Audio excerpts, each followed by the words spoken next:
Экинчиси Акылбек Жапаров өткөндө айтты мына. Сиз айтса 26-жылы бигине жетет депчи.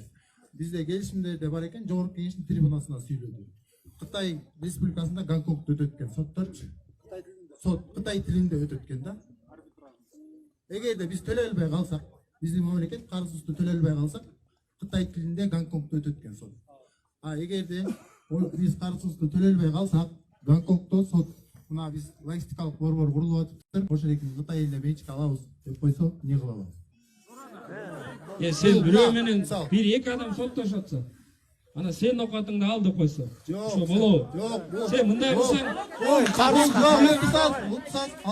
Алтынбек байке.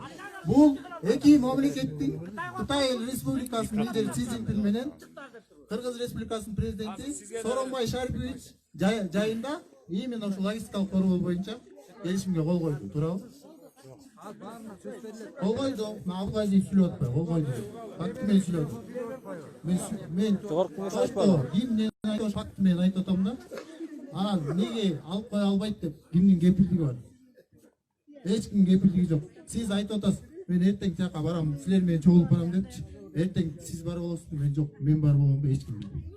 Мен азыр бир сааттайын эмне болом билбейм, мисалчы. Мен сиздер менен чогуу барам деп айтып атасыздар, эч ким билбейсиздер эмне болорун. Мына